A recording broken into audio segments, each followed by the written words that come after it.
بہت دن پہلے کا ذکر ہے۔ اسلامی سلطنت کے صوبے افریقہ پر ایک بہت ہی بہادر اور شریف گورنر حکومت کرتا تھا۔ اس کا نام عبید اللہ بن حجاب تھا۔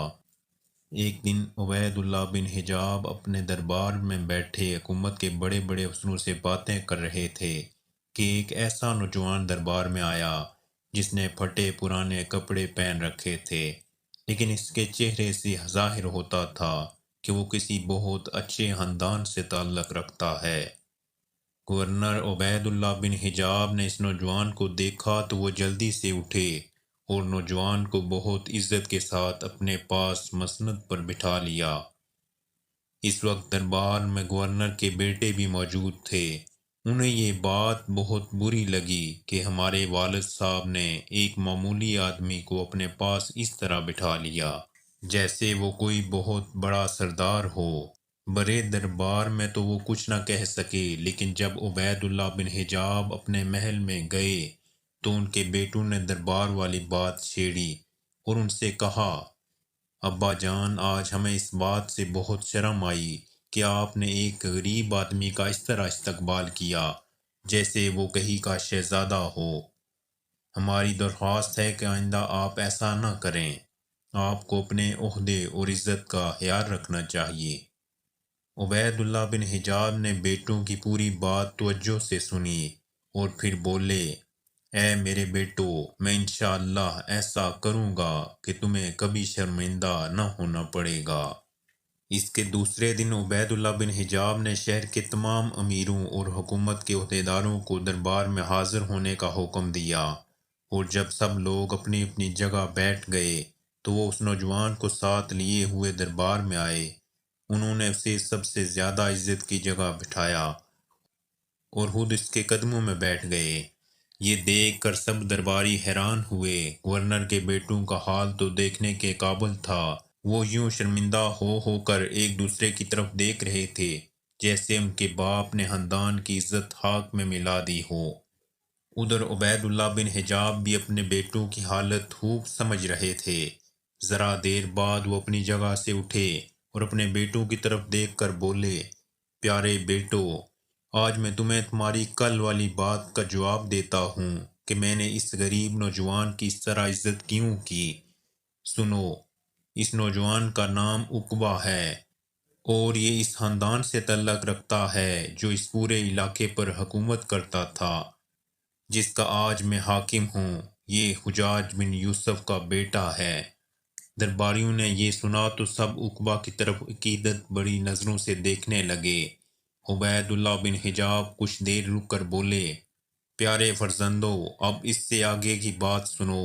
جس زمانے میں حجاج بن یوسف کی قسمت کا ستارہ چمک رہا تھا، تمہارے خاندان کی حالت بہت بری تھی۔ تمہارے دادا حجاج کے غلام تھے۔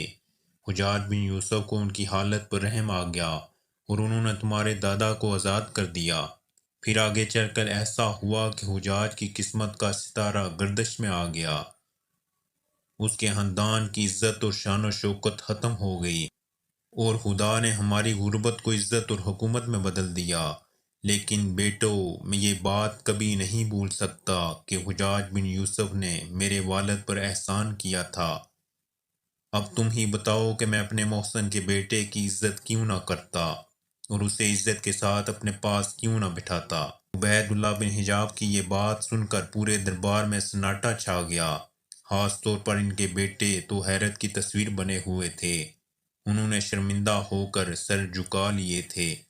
عبید اللہ بن حجاب ذرا دیر رک کر بولے، بیٹو، ہمارے آقا اور اللہ کے سچے رسول حضرت محمد مصطفیٰ صلی اللہ علیہ وآلہ وسلم کا ارشاد ہے، جو شخص اپنے خاندان کو معمولی سمجھ کر کسی اور خاندان سے رشتہ جوڑتا ہے اور جو شخص اپنے محسن کے احسان کو بھلا دیتا ہے، وہ بہت برا ہے۔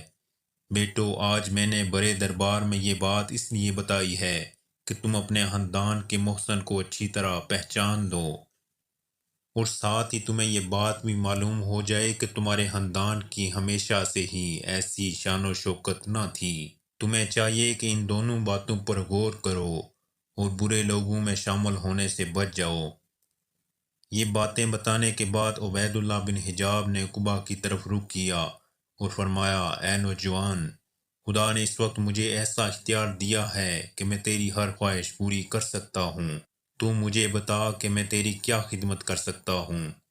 نوجوان نے پہلے تو عبید اللہ بن حجاب کے اس اچھے سلوک کا شکریہ ادا کیا اور پھر کہا، حضرت میں صرف یہ چاہتا ہوں کہ آپ مجھے کوئی عہدہ دے کر اندلس بھیج دیں۔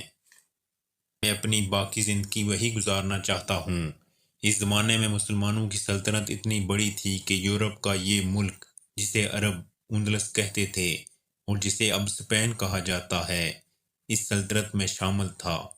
گورنر عبید اللہ بن حجاب نے عقبہ کو ایک بڑا عہدہ دے کر اسی دن اندلس بھجوا دیا۔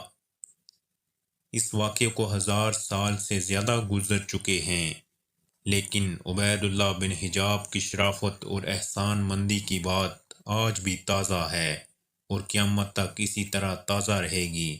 سب ان کا ذکر عزت سے کریں گے۔